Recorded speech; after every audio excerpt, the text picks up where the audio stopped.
off the corner, side by side. They hit turn one, and Jenison looking for the advantage with Jerry D on his tail down the back straightaway.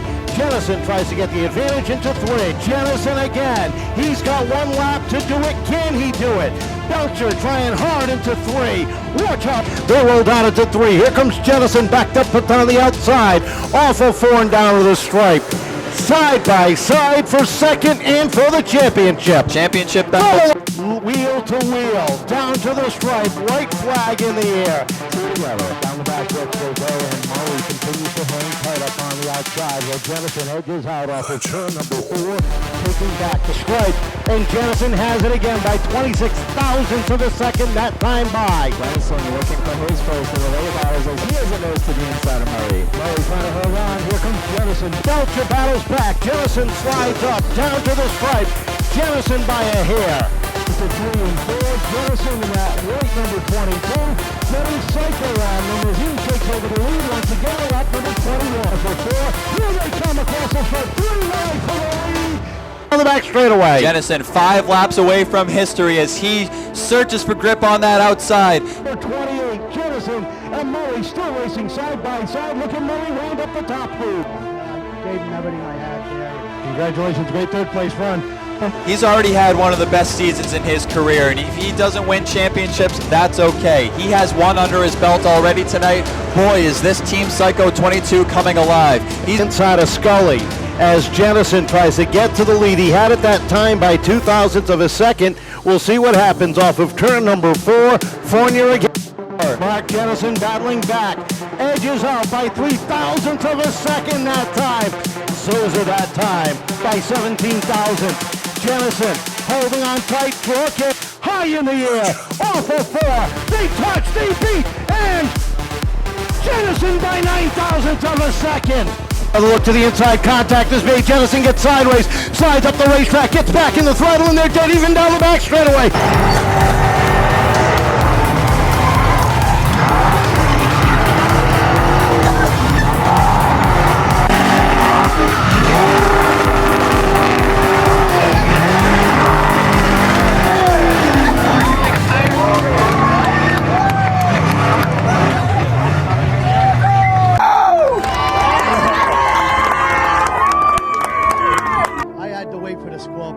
This guy drove me like that guy is awesome driver.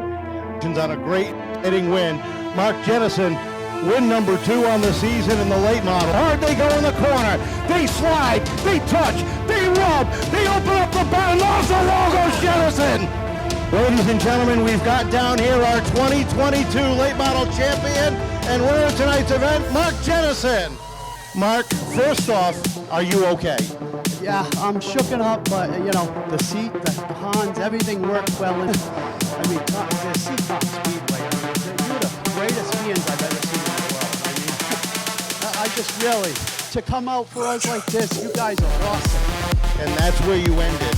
And that was one heck of a ride. Oh, it was, certainly was. So, hey, you know, it stayed on its side anyways. Fournier, and it's Jenison picking up the win and making history in 2022. That was incredible right there. You know, me and Chase, we fought it out. You know, it was unfortunately a lot of damage, but we fought it out. You know, that's a player. Thank you, Lenny and Jerry Babs, for all the notes. In Seekonk history, which is 77 years, by the way, the only driver to win 2 championships in 1 year. That's awesome. Yeah, I mean, that's you know, it's a show of how Seekonk is evolving and making this a really great sport to try to bring this thing back, to settle in. First, I got to get the marbles back into my brain again from rolling them around all night today. You got a couple of gifts. 2 steering wheels, 2 cars. There he is, ladies and gentlemen.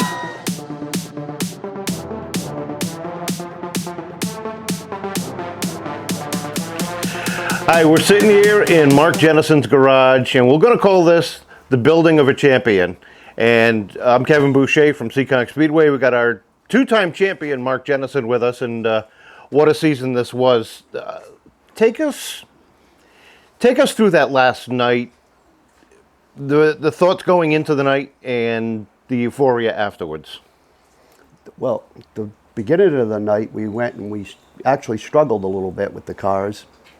Not bad, but enough to make us worry a little bit, you know. So we were just basically focusing on the car and keeping the car ready for the potential race knew we were going to end up with that night, because we knew the chase wasn't going to be easy. We knew, you know, we had 4 strong contenders in both of the races. We had the late models, we had Chase, we had De Gasperi, we had Murray, we had Chase, we had all these top drivers that we fought with all year long, you know. And then same thing in the pro stock, you know, we had what do you call it? Now I'm losing myself here. We had Ricky Martin, Radical Rick. I mean, you know, he's always fun to race, you know. And we had Mikey Brightman, great driver. We raced hard with him all year. You know, we knew he was going to be a strong contender. We had Tom Scully, and you know, he was a strong contender too. We knew he was going to be a tough guy to beat all night. So, you know, the night was going to be a what I felt was going to be historic in a way, even if I didn't win it, because I'm racing with some pretty historic guys, you know.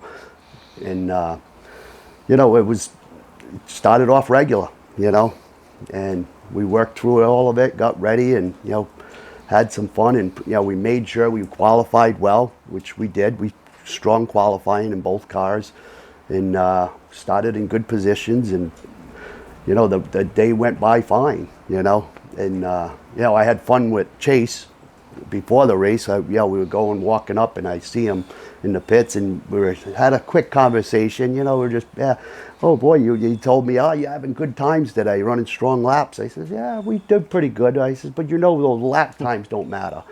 I said, it's when it comes down to that final lap. That's where the fight's going to be. I said to him. You didn't expect that kind of fight. Yeah, and you know, I you know, like to believe I'm Nostradamus here. So I says that, you know, in the end, it ended up being that strong fight, and you know, it was more than we obviously thought it was going to be, you know, and it was a strong night for what we were trying to accomplish. And you know, it just got a little out of hand in the late models, and the pro stock was, you know, that was exactly what I thought I was going to have to fight.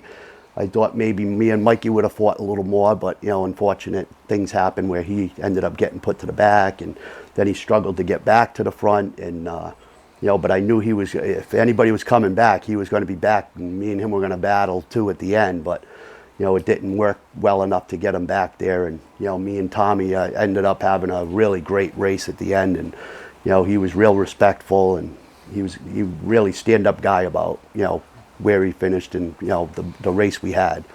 So I enjoyed it. I thought it was a great way to end the season, minus losing the car. Let's go back. How did you get started in racing? Well, back in the 90s, mid-90s, you know, my brother Lance raced in Thompson, and he raced the street stocks. And I'd go and I'd watch him, and my brother was his crew chief guy, and my other brother was Jamie, was he worked on the crew here and there, and I was like, oh, I'll go watch him. So I started going to watching stuff, and I started saying, you know, because at the time I was doing drag racing, you know, and I just did, you know, street racing, and I did Epic, New Hampshire, there, New England Dragway. So I did that stuff, and I seen them doing that, and I was like, boy, that looks like fun. You know, and I was intrigued by the fact that they go out and race, and they really race hard with each other, and it was competitive. And you know, in drag racing, it was kind of what I was doing anyways, was short, quick, and you know, it didn't really give me enough adrenaline rush in that fight to win, you know. Yep. So I seen the way they fought to win and the way they raced, and I said, well, I want to try that, you know. And my brother Lance kept giving me a hard time, because I'm a Ford guy, he's a Chevy guy, you know. So everything Chevy, Chevelles, you know, Camaros, and you know, Monte Carlos. And so he says, yeah, you don't want to come here. Fords can't win. Fords don't win at Thompson. And I says, they got to win here. He says, no, they don't. And I said, they will. So I went and bought a Ford Granada, an old Granada from Dana Young, Scott Young, the father and son. And I bought that car and I did all kinds of work to it. Couldn't really get it to go as well as I wanted to, but I was working on it. I kept figuring stuff out to do. And I ended up getting an engine off of Dana Young that he had built, and he said, this is a great engine. He says, you should buy this off me. And I never had the money, so eventually I blew the engine that I had, and I had to buy his engine. And I scraped up the money, and I got it in there, and went out, and that car was getting faster and faster. And in 2000, I ended up winning the race, which is this race here, the World Series of Racing at Thompson, which is pretty big deal. I mean, World Series of Racing at Thompson, very few people obviously have won it because it's only once a year, you know. So we ended up winning it. So I got to brag around to my brother about how I beat everybody with a Ford. And the ironic part is I beat Lyle Wolfinger in a Chrysler. So there's only one Ford and one Chrysler in the field, and the Ford and the Chrysler finished 1-2. You know, and all the Chevy guys were behind us all mad as usual, you know, because we got to be cheating if we're in a Ford or a Dodge, you know. And so we had a great year with that beginning car back, and that was 2000 I won that. So I started in 98 and I went to 2000, and then we moved on. We were like, you know, they were changing the rules on it, because if a Ford wins, they change the rules, and they make the Fords do all kinds of stupid stuff, and it costs us money. And so I said, I'm going to go to the late models. I said, this looks like a fair division. And I was like, oh boy. So I went to that, and that turned into a nightmare, because I caught it right in 2001, 2, and 3, where they were transitioning from chassis cars to tube chassis cars, and they would clip cars and then half chassis, and they went crazy with all this stuff. And I was like, okay. So I kept changing, and, you know, and then the engine rules would change, and, you know, I finally got a good piece going in 2005 and started running better. I started finishing top 10 and stuff, and then 2006 I started finishing top 5, top 3. You know, we were third in points going into the last 2 races, which was a double feature that night. And the worst thing is I had a couple of mishaps with one or two guys during the year. And when you have those mishaps, this is what happens. Now, this is where the chase comes in, okay? If you have those mishaps during the season and you get to that chase, which is the last 2 or 3 races, those guys are going to not forget you. They're going to remember you. and they remembered me at the end of the year. So I was third, and I was only 50 points out of first. I was 3 or 6 points out of second. I was poised to win that championship if I just let things happen right. And the guy that was leading the points, Steve Landry, I think it was, ended up having an engine problem, didn't make either race. So he was out. Now I was second. Now I'm poised to battle with Mark Parmesan for the championship. And the last 2 races, things happened. I got caught in a little wreck, sent me back further. So I fell back to third, I believe it was, before the last race. And then going into the last race, the guy that, you know, didn't like me, and during the year we had our mishaps, he put me right in the wall on the backstretch. So that ended that whole championship. So if anything you learn from the season you race, you know who you're racing, and you know, race them the way you want to be raced, because in the end they're going to race you the way you don't want to be raced if you know, race them the wrong way during the year. So that was my going into 7, which is 7 is this. All this is 7 right here, 2007. And that was my championship year, where I was the points leader after, I believe, a 5th or 6th race. I took over the points lead from Ricky Gentes. And that was my year of all years. I mean, I won 4 races. I won 4 races that year. The Full Fender Frenzy, that was the inaugural race for that they had going on there. And I won the modified tour one, the 50 lapper, and then just the regular weekly one. But that was the year I felt like that was it. I was Superman that year. And you know, it came down to an accident that was with 5, I think it was 5 races left to go for the season, and I was the points leader by probably 30 or 40 points. I was comfortable, getting comfortable. And just one of those crashes. You know, a couple guys got together in front of me. The guy in front of me jammed his brake on, and he stuffed my nose in, and I had to back out of it, and the guy behind me didn't lift. He just picked me up and just turned me around and put me in the wall. And at Thompson, it's not just fix a fender or change a tire. It's change a clip. It's change the fenders, change everything. And, you know, we were a low-budget team. You know, I had spent every cent I had to build that car, you know, and it was just too much after that. We just couldn't keep the car. We lost too many points at that point. But after that, it just started trickling. They started going to the crate engines back in 07, I think, 08, 09. And they started going for the crate engines. And now I had just fought my way to getting a good chassis. And then now they started going to the coilover springs. They started going to the crate engines. And I started falling off as far as speed. It's still finishing top 5 in points. Still, you know, finishing top 5, top 3 in races. But couldn't win. Couldn't, you know, the feel of the car was going away. And their cars were getting faster, you know, because of the crate engines that they were able to buy. And, you know, I was invested so deeply in the open engines. So we had to back out. We backed out. We took a few years off. I did some street stock racing with Kevin Boucher up there in his car.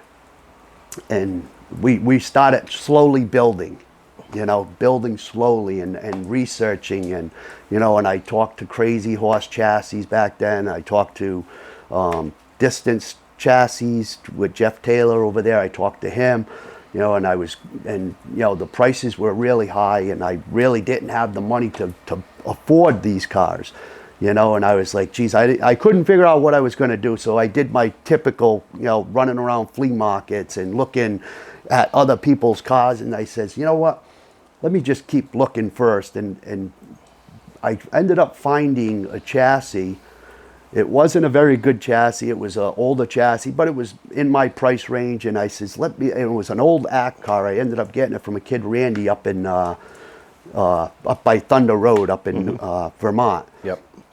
So I got that off him. He gave me a whole bunch of parts, and, you know, so I was able to put it together. So I said, all right, let's just do this. Let's throw this car together, and we'll just go ACT Tour racing. So we jumped into the ACT Tour, and I only did it because it was 150 laps every race they did. So I said, I'm going to do 150 laps. That's plenty of seat time. So I got that car, did a bunch of seat time, you know, got in everybody's way, made everybody mad. It was awesome, right? So you know, and they all started already, you know, Team Psycho all over the trailer, and I'm coming in, and I'm all over the place, and, you know, so, you know, it was fun. I met a lot of good people, you know, Scott Payer and Ray Payer. Is it Ray Payer, I think, and you know, a bunch of people I met, and you know, Scott, Nick Sweet, you know, I talked to him a little. I talked to a bunch of people, you know, even Wayne Hallowell. There's so many people that were great people in the ACT Tour, you know, and Tina with the ACT Tour, and Dean, and, you know, Fitzy with the tires over there, and, you know, and Chris Bouchard. They were all great people. So I enjoyed it, and Tom Curley was a great guy. Not everybody got to meet him, but he was a great guy. In the first race I pulled up in with my car, brand new to me anyways, and I pull up and I'm stopped and I'm waiting to go out to practice, and Tom Curley, I didn't know it was him at the time, but Tom Curley and another person pull up on the golf cart in front of me, and he's like winks at me, and he's pointing at me, and he's like, and he gives me the thumbs up, and then he just drives away. I'm like, what the heck was that? You know?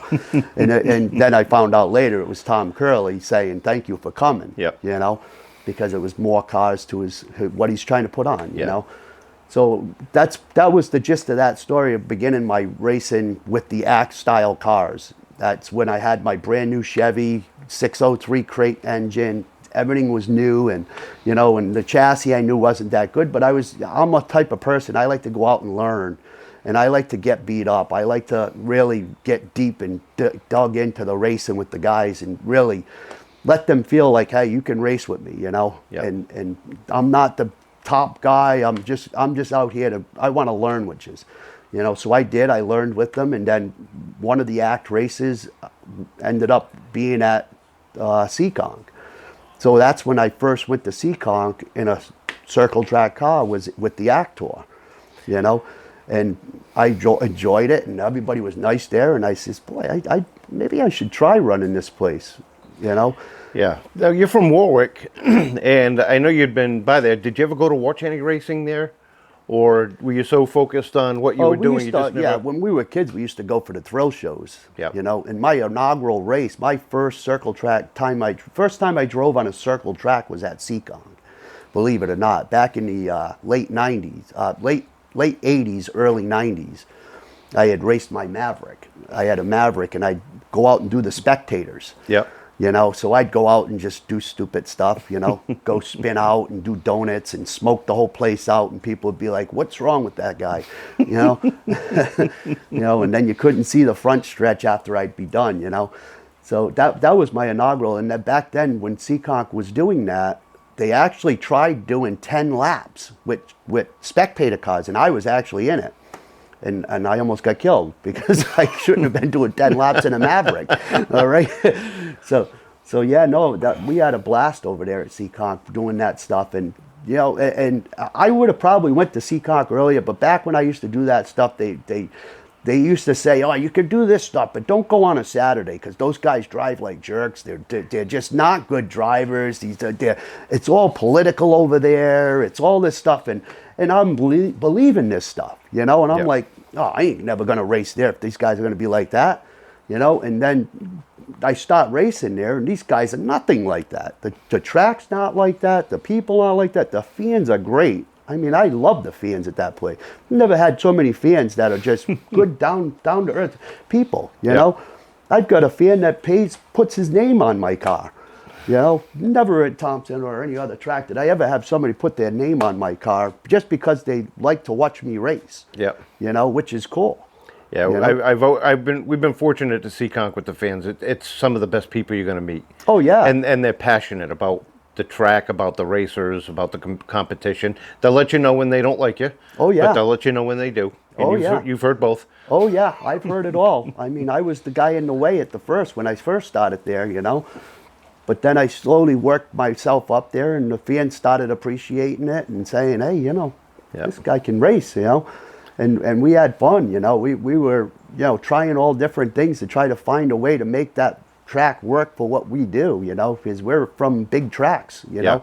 So we're used to being at the top of the track and, you know, running against the wall, you know. So when I go down bottom, I'm in no man's land, you know. When I'm up top, I'm at home. No, you mentioned you showed up at the track, you had Team Psycho on the trailer. Where did that come from?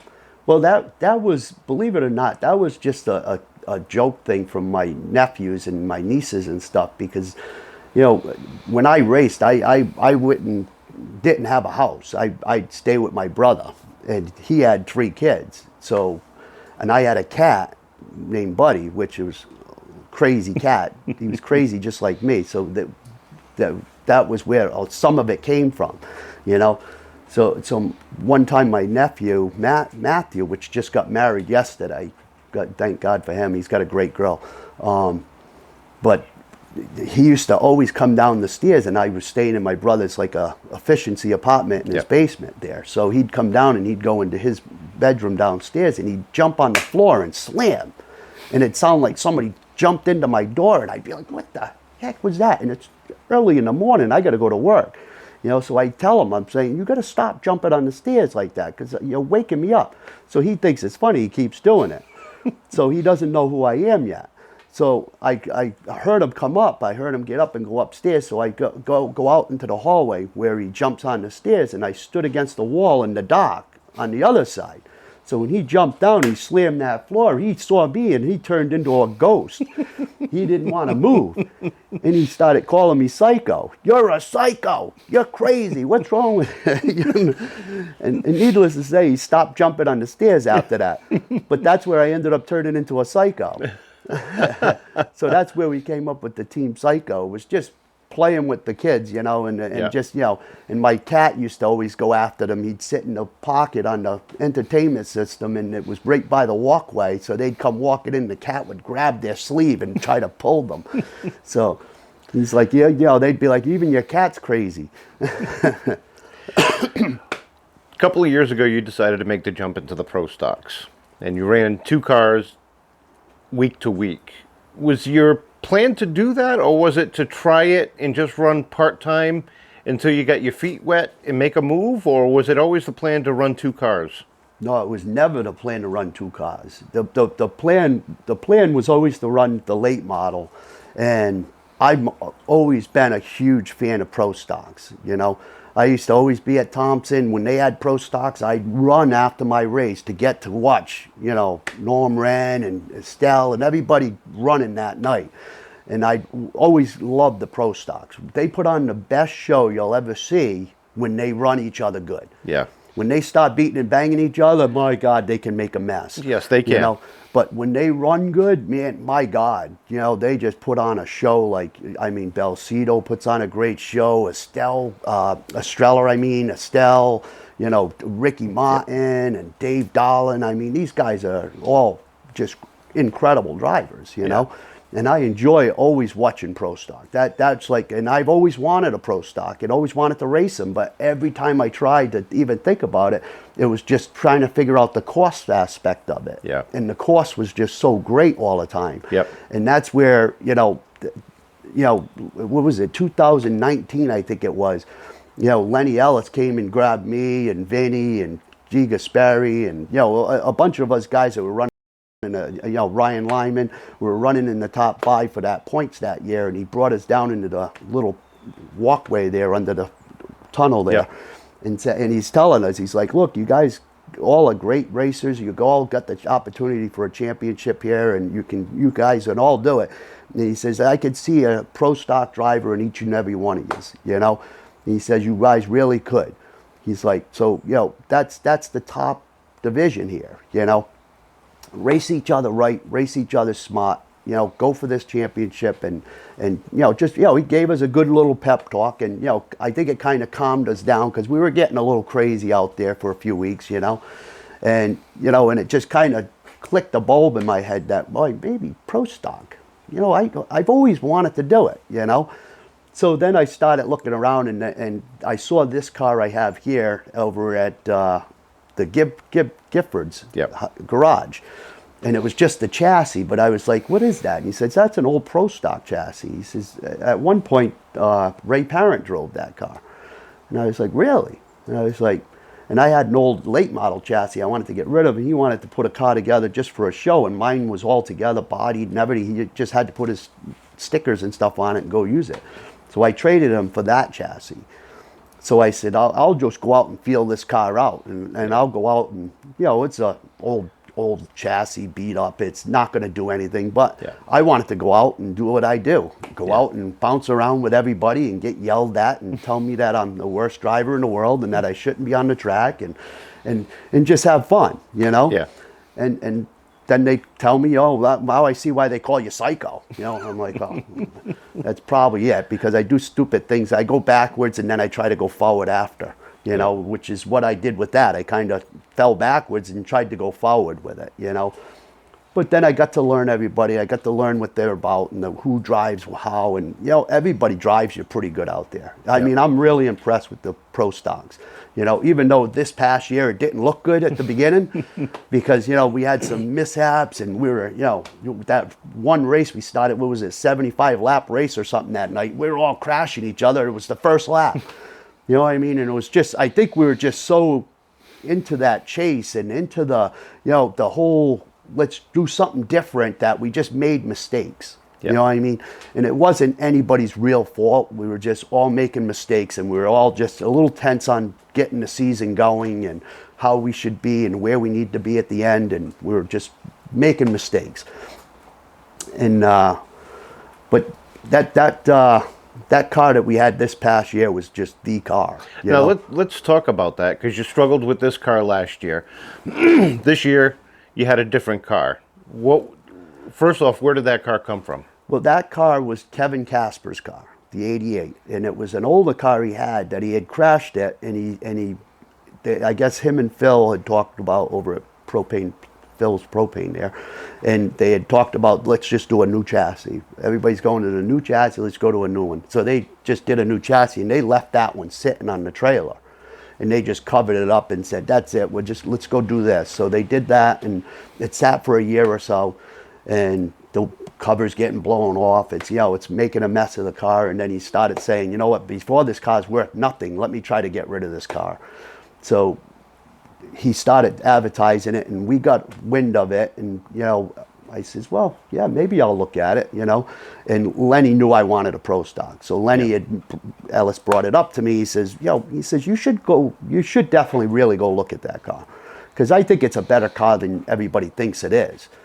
So we went and looked at it, and we were like, and I was like, you know what, this is a better chat. This is even better than my other car, which what I felt, So we said, you know what, we'll buy it. And, and Kevin, being a great guy, gave me like $500 more off of it, which he was already giving it to me, I felt like, you know. But he gave me even more off of it. And, that's just what kind of drivers and people that are at Seekonk, they're looking to help you, they're not looking to hold you back and beat you up. And, so he wanted to get it to somebody, I think, that could do something with it. So we took the car and we brought it right up to distance, because it was a distance chassis. It's an older one, but it's, I think a 13, so we brought it up there. He put a new clip on it. He went through everything and looked at everything. He says, yeah, no, everything's good. You're straight. It's a good car, he said. So, and I listened to distance because that's what my Ford ended up being. My late model, that was a distance. And, so he gave it back to us and said, yeah, you should be good with this car. So I took it and I came back. We practiced with it. And right off the bat, the times were right where they needed to be. And that car was just stout from the day I got it. Now, going into this year, I know you said last year you didn't have the plan to run both of them week to week. What was the plan going into this year? Well, it turned into that point because we were going to go Pro Stock only this year. Back when we bought the car, when we got it all ready, we were doing it, we were going Pro Stock because we wanted to 100% focus on that Pro Stock. We wanted to put the hammer to the nail, you know what I mean? We wanted to go. And then we started hearing about the chase. And when we heard about the chase, we started stepping back and saying, geez, we finished third a lot. Like a lot of times we finished third in points. And then we said, you know what? The last few races, we usually either win, finish second, or finish third in the last 2 or 3 races. And we're like, boy, this chase thing could fall into our lap here. So we started saying, okay, why don't we do this? Why don't we bring both cars and let's just start the season off and let's see where both cars start and where we are by the middle of the season. So we started it, and both cars, the Pro Stock, the late model finished second in the first race. I don't remember where I qualified. I may have won the qualifying. I don't remember. But I know I led some of the race, and I think Murray, he ended up moving me out of the way. Not viciously, just racing stuff, and he ended up winning it. I believe it was Murray. The races get confusing after. They kind of blend together. Yeah, they stop blending together. But I ended up finishing second in that, and we were kind of like shaking our head like, what happened there? We're thinking we're going to be a top 5, top 8 car, And then the Pro Stock, we go out and we qualified good in that one too. And then I was like, Jesus, this car's going good too. And then we go out and I think we started 6th or something, and we got up, we took the lead after about halfway. And I says, geez, we're leading the race, and obviously I got spun out and went to the back, and that made us feel like, oh, there goes that day. And then we just drove right back through the field and got to third, finished third. So now we got a third and a second in 2 cars in the first race, and we're like, what's going on? I mean, is this really the coronation year? Like, is this meant to be? So that's what happened. We ended up then going to the next race. We finished a couple of decent finishes again, and then then we had that crash with Dave and Vanessa in the third race there, that longer race. And now we felt like, all right, now it fell apart. All right, now how do we fix this? We gotta fix this, because that car needs to be better than it is, because that's our car. Like, that was the car. We touched every single nut and bolt. We made sure everything's perfect. So we went back and we got all the notes. We got the front end fixed. We put everything back where it was, and we went out to the next race. And when we went out, we said, if we're gonna do this, this is the race. We have to win this race if we're gonna do it. Now, when you finally won that first Pro Stock race, you run the late models, you run the streets, you've won them, both of them at all different tracks. You're a big fan of the Pro Stocks. You finally get that first Pro Stock win. What was that feeling like?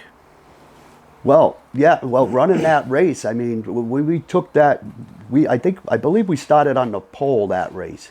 And me and my spotter, Matt, had talked about it, and it was Vanessa. We knew it was Vanessa that was going to be there.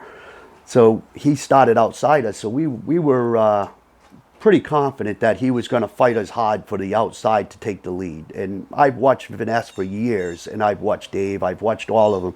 So I know how they drive and what kind of tactics they use and stuff. So I paid attention to them. And I knew he was going to fight me hard, so I gave him the room and I let him take the lead, because I wanted to follow him, and I didn't want me and him to waste time fighting with each other and let the field kind of put us out of the way, you know. So I wanted me and him to be the race, and he got a good run. He was running good laps, and I was just staying with him, and I was trying to figure him out, and and I'd ride up into him, and I'd back it out, and then I'd just run with him, and I knew it. If we could go to the end of the race, me and him, I says, me and him could have a fun race, because I know Vanessa can drive, and I know he's not a dirty driver. He's a good driver, and I says, me and him gonna race, and I don't care if I gotta go outside, inside, whatever. We're gonna have fun at the end.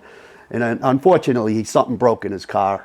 He ended up going off. I wanted that race with Vanessa, because I love the way the guy races. He's a great racer, and I just didn't get that race, and I ended up winning the race under green to checker.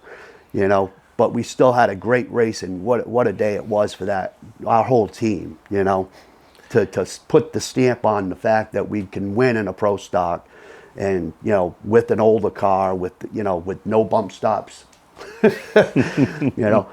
and but yeah, I thought it was the highlight of our season was when we could actually come from a crash and come to a win and put us right back into the chase.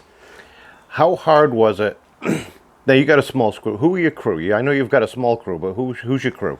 Well, I got my brother Glenn, which has been with me for years. He helped me put that 2019 car together right here in this garage, the orange chassis one with the silver car. That I won in 2019 with that car. That me and him sweat all winter putting that car together, rebuilding it, and we did a lot of work. So me and him did a lot of work together for the last probably 4 years, or 5, or whatever it's been. But me and him have been the full concentration on the cars. And, Matt, which is my nephew, and he came in and he started helping us, and that just kind of built the team, was starting to build at that point. And then last year, my buddy I work with, Jeff Green, he came into the picture. And then his friend that works for Megger Disposal came into the picture, and he started helping with us, and it just kind of clicked that us four, like just kind of, us 5 are technically, but the 4 guys that I had for my crew started clicking, and they started finding the things that they wanted to do. Like, they wanted to be all over the brakes and making sure that's going right, and shocks, and my brother Glenn would be on the bleed offs on the tires, and he's learning them and figuring them out. And Tommy was working on all the fabricating with me and doing a lot of the detailing and stuff, and doing a lot of the work around the shop with us. And Jeff was on the brakes, like I said. And Matt, he was working in the shop doing all different things, and then my other spotter wasn't able to really concentrate on what we were doing, because he had other things going on in his life. So Matt ended up showing a lot of enthusiasm about working in the car, and he talked a lot with me, and me and him would go back and forth, and the chemistry just felt like it was there, and he always never wanted to spot. So, I just took the radios one day and I threw them at him and I said, "You're my spotter." And he said, "What? No, no." He's like, "No." I'm like, "No, you're the spotter." And he says, "No, I'm not, I can't." And I says, "Yes, you can." So I ended up putting him as my spotter, and then I had James Waddell. Yep. Jimmy. And I had him talk to my nephew and work with him a little bit, and Jimmy told him too. He listened to him and stuff, spotting and stuff, and he said to him, he says, "No, you got this." He said, you're the spotter," because Jimmy was going to spot on the pro stock that night. And he said, "No, you're the spotter." So he ended up becoming the spotter. So he's my balance out there. Like I know I'm okay when I'm listening to him, you know. And that's where the spotter comes in. The spotter's the key, Like there was one race that we were out there and the radio broke. The radio wouldn't work. I couldn't hear the spotter. I was done. I started, I think, third, and on the restart, caution came out, and on the restart, I ended up getting pushed. I think I was fourth, and I couldn't see because it's dark out there. You got no rear view mirror. You got this little mirror. You can see this guy, but you can't see this side. And, I ended up falling back to sixth.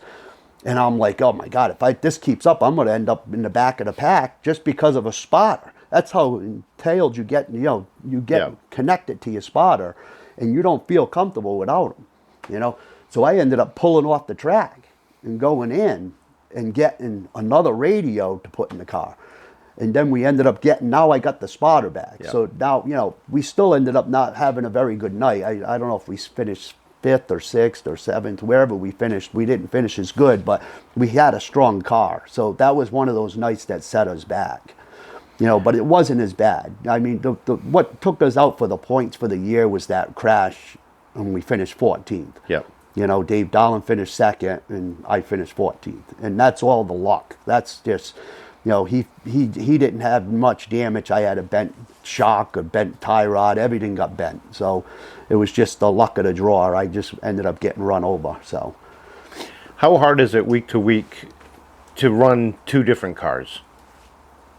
It's not tough, not too easy. There's a lot of time you're spending jumping between cars, switching radios. You got to get your helmet, then you forget something, the gloves or whatever. Then you got to get that, and now did everybody set the tire pressures? And you got to. There was a few times where we kind of hiccuped a little bit because they forgot the bleed offs and didn't put the bleed offs in, or different things that you're focusing on one, the other one gets neglected. So there was a few weeks where one car would get neglected, but we were working on figuring out the system on how to get the two cars back to being ready together.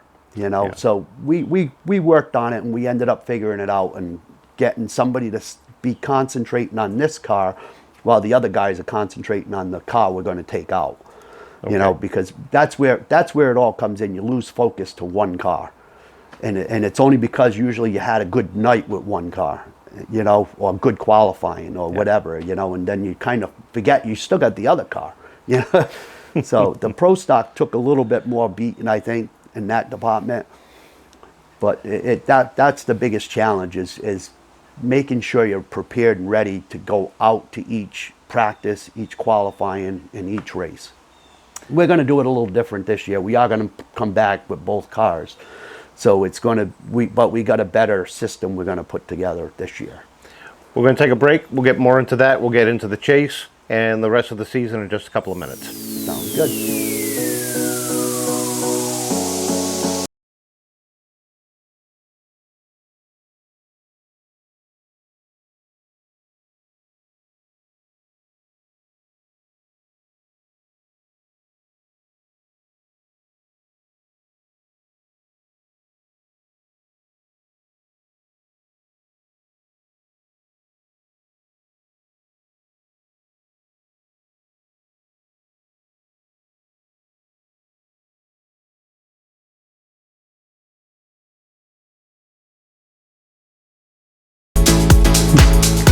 All right, we're back, and We still got more to go with Mark Jenison over here after a spectacular year. Before we get into it, one of the biggest groups you've supported over the years have been the veterans and the first responders. We always talk about that when you're down on the track. How did that come about? Well, you know, we have a lot of family members that are veterans. My grandfather was a veteran. My brother Lance was a veteran. My nephew's a veteran. My uncle Butch was a veteran. You know, we had a lot of veterans in the family, and, you know, I've always, you know, admired what the veterans and the troops have done for us and still do for us every day are the troops, you know. And, you know, so it was just, we struggle with sponsorships. We struggle with getting money. We struggle, you know, getting names on the car and getting people. So, you know, to fill the void on the car, we said, well, you know, we're not going to run around with a car with nothing written on it. So that's where we came up with the support our veterans, support our troops. You know, this past year we had support our first responders. You know, my girl's a LPN nurse. You know, she's worked all through the pandemic, and, you know, I worked all through it. Not that I'm a first responder, but I worked all through it because I work at a landfill, and you can't stop trash. It's going to build up in your street, so you got to keep going. You know, so there was just a lot of respect for what they all do for us, and they don't ask for nothing from us, you know. So we said, you know what, we don't have sponsors, well, we're going to put their name on the car. We're going to at least try to put the word around, hey, support your veterans, support your troops, support your first responders. You know, they do so much for us that's, you know, they don't even ask for anything from us, you know, which they should. You know, we should, you know, it's almost like we should be obligated to give them stuff and take care of them. Which, you know, there's so many programs out there that, you know, the Tunnel for Towers, you know, that's awesome, you know, that support that type of stuff, you know. And, you know, you got the police, you know, there's all kinds of foundations to help support your police, you know. They need it, you know. They go out and they have these injuries and they have these, you know, losses in their families, you know, and it's real, you know. So you gotta kind of try to do something, and that's what we try to do, is just try to at least support these men and women. And it's an excellent format to be out there with. I mean, we've always supported the veterans, and to have that on your car, you know, and I know you talk about it all the time. It's fantastic, and I know the fans appreciate it. I know the veterans appreciate it. Let's get back into the racing, and now we're halfway through the year. You're running competitively. We're getting closer to the chase. You got a couple of weeks left. Is there a mental state where you're trying to set up for those last three races? Well, you know, it's hard to get too focused on it. I have a hard time focusing on that kind of stuff because I'm so busy all the time that my mind can't really focus on being nervous or worrying about the racing, because, you know, I got a 7-year-old daughter. You know, my girl's an LPN nurse, so she's working a lot, and I work a lot, so we're constantly doing other stuff, and we're trying to keep up with the cars. So I keep so busy that it doesn't let me come back to reality too much to understand what we're trying to do and what we're doing. We just kind of keep doing it. So it just kind of, it really didn't get me too crazy about it because I was just used to what we do. And that's what I told my crew and my guys when we started this. I says, you know, racing for this chase, we don't even have to change. We don't have to do anything different. We just got to do what we do, you know, because what we do is we keep these cars together all year. We keep chasing these little things that we know can cause the problems at the end of the year. And I mean, I would probably say that was the biggest thing, and the biggest eye-opener was one day when we were getting the cars ready. It was Saturday morning. We were going over to Seekonk, and we had both cars, one in the garage and one outside the garage, and we were doing our final checks on it, and because we had been away the day before. So we had to do it Saturday morning, which we don't like to do, but we were glad we did it because both cars had cracked hubs on them, on both cars. So we found that cracked hub, and they were both on the right front on both cars, which is crazy in its own. But, you know, I run a lot of flea market stuff, so I don't have a lot of money to spend into these cars. You know, we don't really have sponsors. We work off my paycheck. We work off, you know, whatever funds we can get. We got, you know, Addy Cam West racing there. They're just fans in the stands, and they're kids they're his grandkids and whatnot that are wanting their name on the car. So they help us here when they can, and it's not easy. So so we ended up finding those broken hubs, and that was like a reality check. Like we really studied. Right after that, we said, okay, now this almost took us out. Yeah. This on the right front with a cracked hub, that's serious right there. Yeah. And that could have put us in the wall. That could have took us out of everything. That could have got me injured. It could have changed the whole season. Yeah. So right there was a huge save right there, and it really woke us up and made us focus on the car. We started getting on the car even more than we already were, on checking for bad cracks anywhere, bolts missing or loose, or anything that could take us out of this, because we were too close at that point. That was probably mid-season when that happened, or just past mid-season when that happened, and that was kind of our turning point to level us back off and keep us concentrated on what we were trying to accomplish. As you're getting closer to the chase, 2 weeks out, week out, do you get excited about that?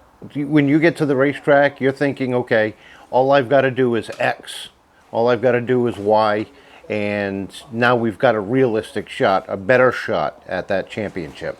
Well, yeah, when we got towards the end of, I'd say probably right at about the 3/4 mark, we had, I think, 3 or 4 races, about 3 races before the chase started. And we had found some stuff on that late model, because the car was really fast on new tires. As soon as we'd put 1 week old tires on the car, it would go out to lunch. And I couldn't figure out why all year, and we struggled and struggled and struggled.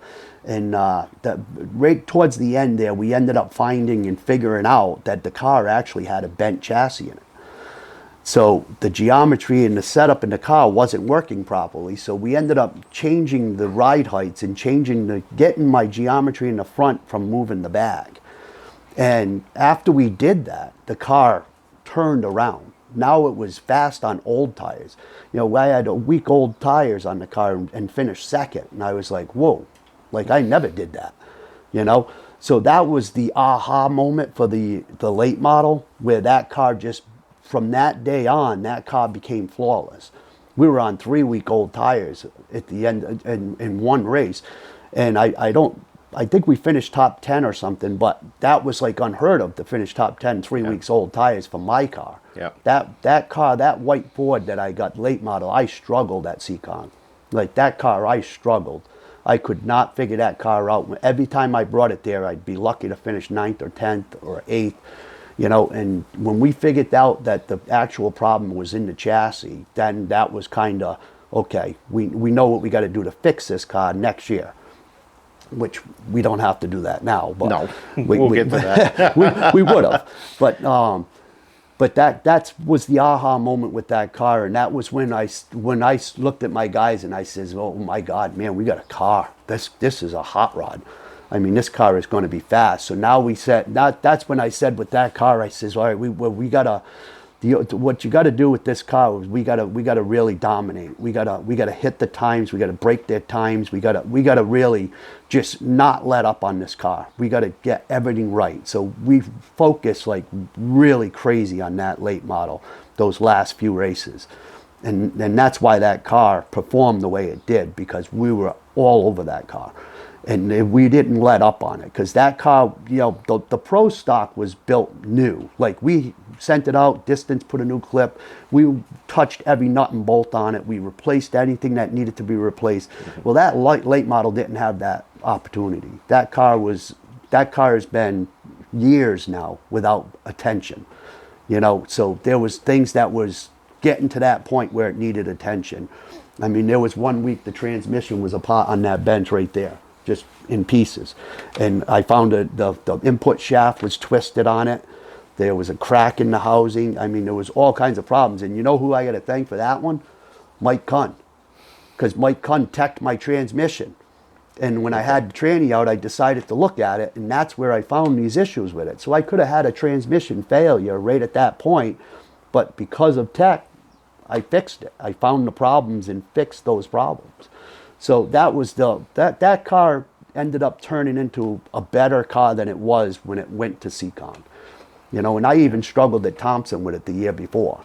You know, so there was issues, and believe it or not, that whole problem with that car and the bent frame and stuff came out of the Actor race the year before, in 21. I ended up getting into a crash in 1 and 2. The guys all crashed in the corner, and I tried to miss him, and I went over the guy's tire, and I threw the car up about 5 feet in the air and slammed it down. Yeah. And that's what bent the chassis, and I didn't know it until this year. Then towards the end of the year is where I figured out that frame was tweaked, and you know the car was going to get replaced because of that anyways. Yeah. You know, so maybe that kind of contributed to the reasons I wasn't so upset about how bad the car got damaged in the last race. You know, Let's jump into that. Final race, you got 2 races. Now, we alluded to it a little bit earlier about the process into it, but take us through the race itself. We'll start with the late models. You're running up front. You're battling for the lead. Take us through that race itself. well, I mean, I knew I had a lot of people I had to fight with to get to the lead. So you know, luckily I had a good enough car, and we had made sure we set the car up to be able to run the outside, which we always do anyways. But that particular night, we knew we were going to be on the outside. I told my guys weeks before. I told them, I says, when with both of these cars, we're going to have to win them on the outside. We're not going to be able to run on the inside because everybody knows that I'm going to be outside. So I says we had to plan to be on the outside. So I had the car ready to go on the outside, and I changed a few things to make it so it would hold on the outside. And that's where I think I ended up taking the lead. I don't know if it was Corey Fanning that was leading. I think it was Corey. I don't recall. But whoever it was, I ended up getting outside him and taking the lead, I believe. And once I had the lead, I knew I had to do was maintain it. But I knew Chase was going to be in tow. And I knew that before we went into that race that week, I knew it was going to be me and Chase. I mean, I knew because I've raced him all year long, and I could tell the drive he had, and I knew what he was up to because he was 5th in points and I was 4th in points. And there was no surprise why I was 4th and why he was 5th. Me and him, I believe, had a similar strategy, and we were both not wanting to be too far up. Yeah. Which, that was the key to that racing. Wasn't trying to win. I didn't want to win with either car for the year. That was my strategy, was not to win with either car because I wanted the starting positions. And the win with the Pro Stock only came because of the crash we had the week before. It set us too far back, and I knew I needed to boost our points, and I needed to keep people knowing we were going to be there for the contention. So that changed that strategy with that car. In the late model, I ended up winning, and it was a great race with that O'Connor kid there. Yeah. Me and him had a great race, Connor. And but getting back to the race with Chase for the championship there, we I don't know how to say it, but me and him, I knew me and him were going to battle it hard, and I even told him before the race that we were going to fight it out in the last lap. And there was at one point during the race that he ended up getting by me on a restart, I believe it was, and he got about, I don't know, maybe a half a car length or a car length ahead of me. And I remember seeing him getting away a little bit, and I says, maybe I should push it harder and get up to him. And then I kind of in the back of my mind said, there's no way this is going to stay green. It was too early at that point.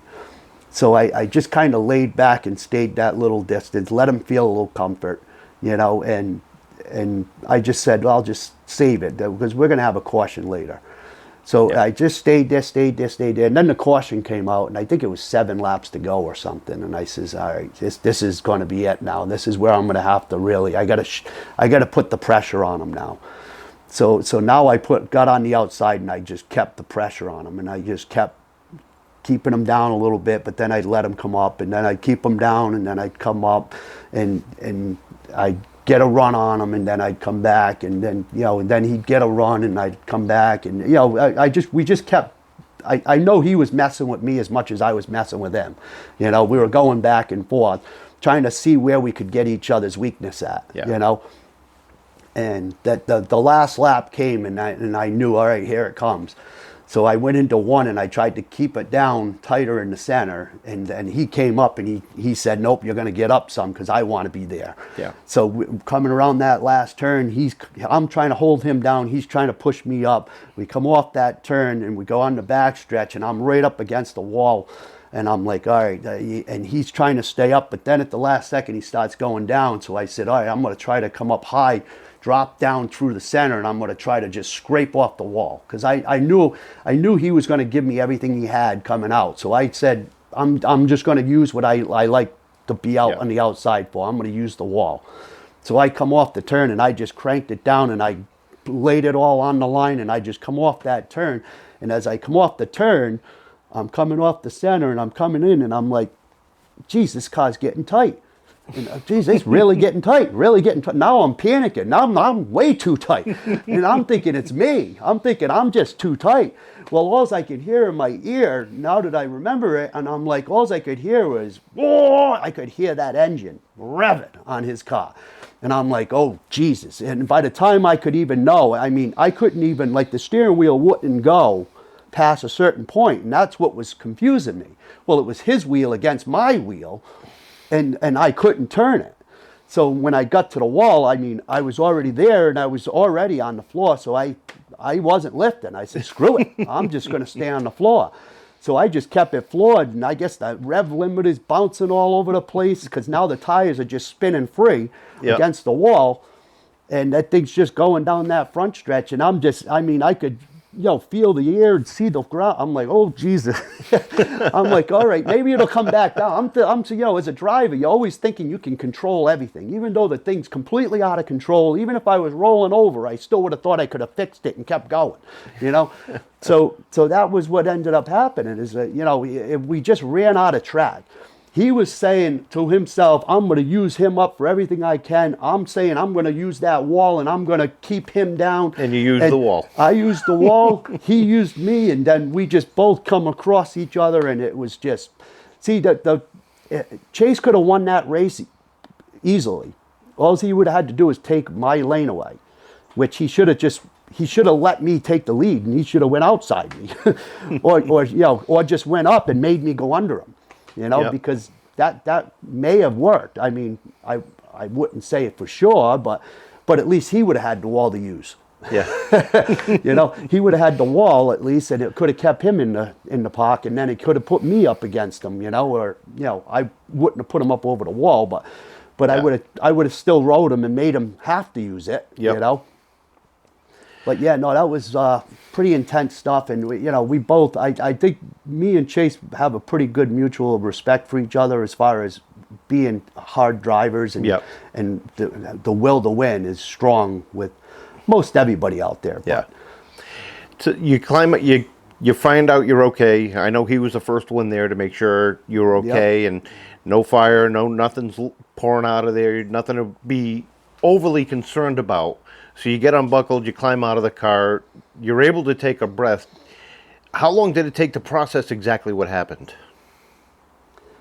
Well, first off, I didn't know if I had any injuries, so, I didn't think I did, but you don't know. So, when you get out, the first responders are always, hey, let's just check you out, blah, blah, blah, So they wanted to check me out. So I went with them and let them check me out, and I'm calming down. And, as soon as I got out, I seen, it said that the 35 was first, I was second. And, I knew whatever it was, what it was. I don't know how this is going to work out. I know that wasn't cool what he did, but I just went and let them check me out. And they took me off, brought me out, and they checked me, and everything was looking out to be good, I knew where everything was, and, I was fine.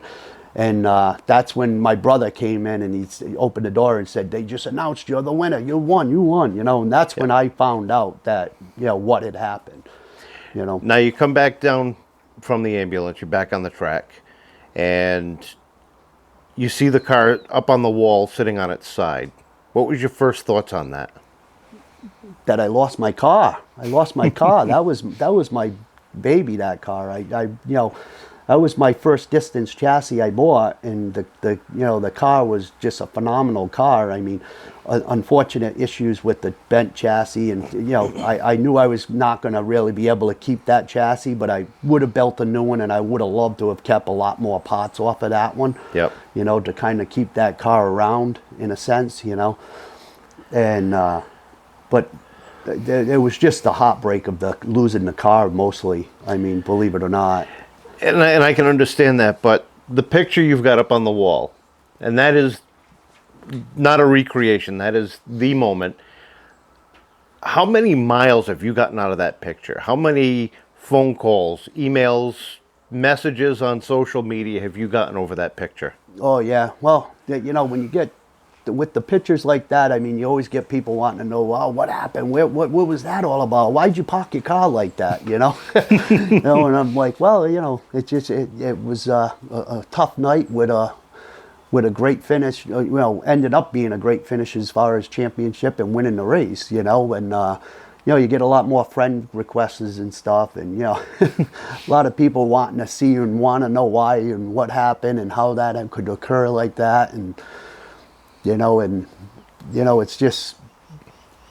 a lot of outreach, that's all. I mean, it was a lot of outreach until Chastain had to go and ride the wall like that. Chastain had to go and take the glory away. All right, so we're done with the late model. They tow that in the pits. Now you've got to refocus and get into the pro stock. You're feeling okay. Any thoughts about, man, should I be doing this? Should I not be doing this? Am I okay to run this race for 60 laps? What's going through your mind at that point as you're getting ready to get into that pro stock? Well, I mean, the biggest thing I was worried about was that we were going to miss something, that something was going to be wrong, or we were going to, I mean, the biggest problem those pro stocks to me have is that they run bleed offs on the wheels, and those bleed offs, if you don't set those perfectly, if you don't make sure they're clean and make sure the O-rings aren't got any scars or cuts or anything in those things, if those things start bleeding off, you'll lose a race because of those things. Now, a lot of people don't know what bleed offs are. You're talking about the bleed offs on the wheels. Explain to them what they do. Yeah, they just, as the cars race and with all the speed, especially these pro stocks have, the tires, the air increases in the tire. And as that tire increases, it takes away your handle. So the car doesn't do what it's doing when it starts the race. It slowly loses that. So if those bleed offs work properly, the tires will leak down as you're racing, and it'll keep the tires from overinflating themselves. So it equalizes the tire pressure. It equalizes that tire pressure, keeps it so the car stays consistent. And if you don't have that consistency when it comes to the end of the race, you're not going to be there. You're going to fall off. And there's been guys that have had the issues. I believe Tom Scully said he was having an issue with one that night, I believe. And it made his car get tighter and tighter, and he wasn't able to do what he wanted to do, if I remember right. I don't want to put words in his mouth, but I believe that's what he was saying. But, we've had an issue or two this year with the bleed offs, and, we kept trying to figure it out. And then I ended up getting my brother Glenn to go get on those bleed offs, and I told him, make sure those things are right, And we had an issue with a bleed off that night in the first playoff race. And we were running in the back. We almost didn't make the playoffs because of that bleed off. And it was a rip on one of the bleed off O-rings was leaking. And that was causing the problem we were having. But we ended up making into it anyways. But that's where it became that they were very important and we needed to get better with them. So, like I said, I got my brother Glenn on it. He started working with them and he really figured them out. And our bleed offs were perfect for those last two races, Now, the race is going on. You're running top 5. Mike Brightman gets caught up into a situation. He's in the back now. It's you and Tom. Your strategy, as you explained to me before, was, and even said it earlier, was to run the outside. Yeah. the laps are winding down. What's your focus on? What's your thought process? Well, yeah, because I knew, because my spotter was telling me where everybody was, and he was telling me that, Tommy's right there. He's, I don't remember if at the time he might have been fourth or something, but then he was third, and he was third behind me, and he kept telling me he'd give me the distance. He'd yell, well, he's a half car. He's a half car. He's on your bumper. He's on your bumper.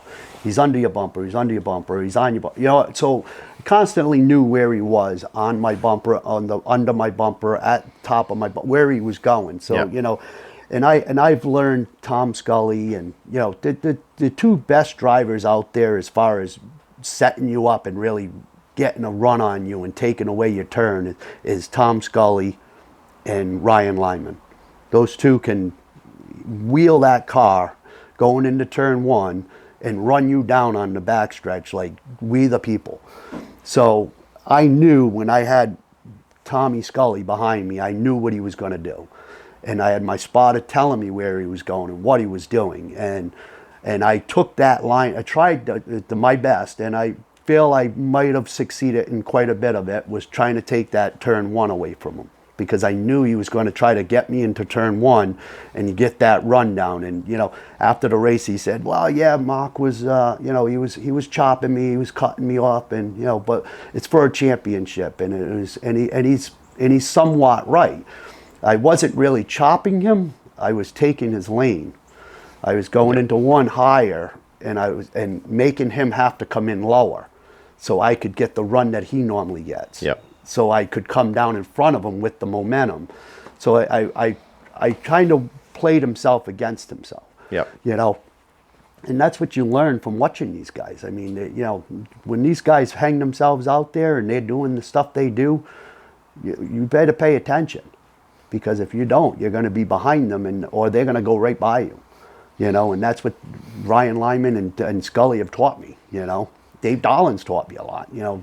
Watching the way that guy drives. I mean, 8-time champion. You better pay attention to that guy. So that guy does some good driving too. So you cross the start-finish line, second in the race, and picking up the second championship, making history. Tell us about that celebration after the Pro Stock race. You're climbing out of the car, and what is the feeling? What's the thoughts? What's the emotion like? Well, I mean, as soon as I came over the line, when I came to the line, obviously me and Tommy had battled the last lap. It was similar to what me and Chase had done the last lap. And, he got into me going into 1 and 2, and smoke coming off the car and chasing the thing. And I was like, oh, geez, he's going to get me here now. So I ended up, trying to keep the 16 tight down so Tommy couldn't get under him, because I knew the only exit that Tommy could have had would have been to get under the 16 and try to come with me on the inside. Me outside, him inside, get the shorter run, and he'd get it. Yeah. So I knew I had to keep Kobe down, try to keep him from coming up. And if I'm outside him, I know Kobe's a good driver. He knew he needed to keep it down, so he kept it down. I stayed right with him, and the Scully couldn't do it, so he come up, and he tried to get me coming up, and then that only made him lose his momentum to try to come underneath. Yeah. So, and then on the last lap, he got me up and got me slow, and now I'm thinking, here we go, here's the wall again. So I thought I was going to go up the wall again on that one. But luckily I didn't, and I come over the line, and Tommy's not a driver that's going to do that. He's experienced. He's got a lot of he's a champion guy already too. So he knows.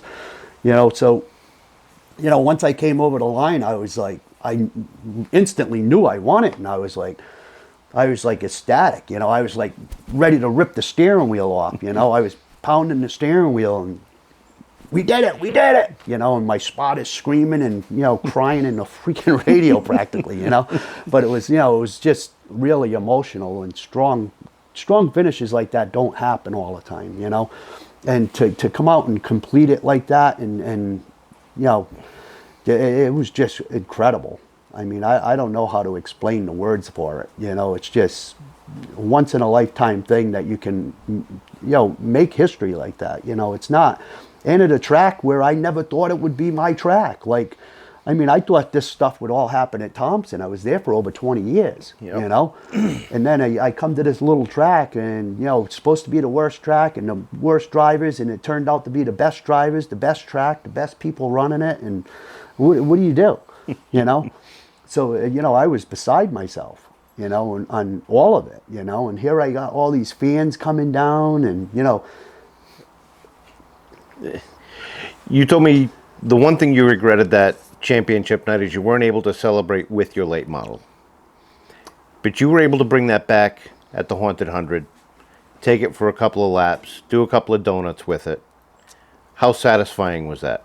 Oh, that was incredible. Just to be able to, you know, make that victory lap and let the car have its last hurrah, if you want to say, the last ride around, and, you know, and just to have all the fans cheering and waving, and, you know, it was a special moment, you know, and I won't never forget it, you know. Very special moment. You talked about some off-season programs, some classes you took over the past couple of years. Let's talk about that for a minute and how much that helped you. Yeah, well, you know, Seekonk Speedway had sponsored a chassis seminar with Jerry Babb and Lenny Ellis, and it was a good little class, you know. It's those little things that you miss that, you know, when you go to these little classes and stuff, you know, and I say little, it's just, you know, it's not a civic center or anything, but, you know, you go to them and you learn little things, just little things that you can say, you know, oh, well, you know, I didn't even think about that, you know, like, you know, certain angles on your wheels, it helps cut the car, helps turn the car, and, you know, and how, you know, you got, you know, you make one change on your car and you think, oh, that's one change, that's not going to change much, but most of the time I've made changes on my car, I have to change 3 more things to counteract what I just changed. And you don't think of that stuff. And you go to these seminars and learn this stuff, and they show you, you know, different things that, you know, yeah, if you change, you know, you make one adjustment on your panhard bar, you just changed where the rear end sits in the car, you changed the spring rate, you changed all different things just by moving that little bit.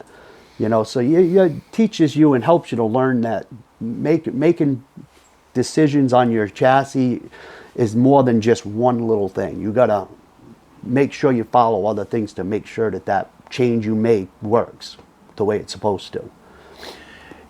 Getting ready to close this out, I know you got some people you want to thank for being a part of your season. Before we get to that, 2023, what are your plans? Well, 2023, we've acquired a new chassis from Tim Johnson from Propane Plus there. An older chassis they had that they were, you know, having a new one built, so they kind of were getting rid of this one. So he gave me a great deal on getting that chassis, and so we got that. We're going to fix the late model.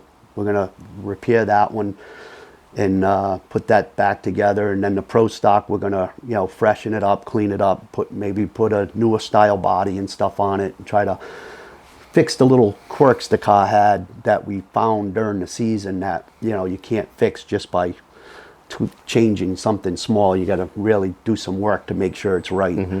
So that's what we're going to do with the 2 cars. We're going to try to keep both cars again this year. You know, you win a championship, you kind of, okay, well, we got to try to at least follow it up. You know, let's give ourselves a shot at defending that championship. So now we got to try to defend 2. Now, you did that on a real gonna be limited tough. budget this year, running the 2 cars. Have you had any opportunities with the 2 championships of people saying, hey, look, what can I do? Or are you still looking for additional sponsorship for next year to help you repeat? Yeah, we got a couple of people that we're talking with and trying to get something going with, but we have no concrete sponsors yet. You know, we're always going to try to support our troops and veterans and first responders. We always try to love keeping that stuff on the car. If we could find sponsors to help us keep that support going, that would be awesome. Mm-hmm. So we're definitely still looking for that. You know, last year we did a clam boil over at the Seekonk Rod and Gun. Yep.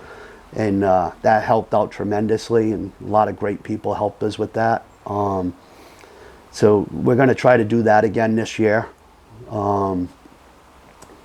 That was it's a lot of work to put that together, but it was a lot of fun, a lot of great people there. We all enjoyed it a lot, so we will put that back together again this year. Good. A lot of people to thank. Some people you want to say thank you to, special people that have been a part of your ride. Well, I mean, obviously I got to thank Seekonk Speedway for all they do, I got to thank, Dave Allburn. I got to thank Ed. I got to thank, all the Vendetti family, all the staff at Seekonk. I mean, what a great job they all did this year. And they're constantly trying to keep things good and safe for us out there. And that putting the chase together obviously was a great thing, I feel.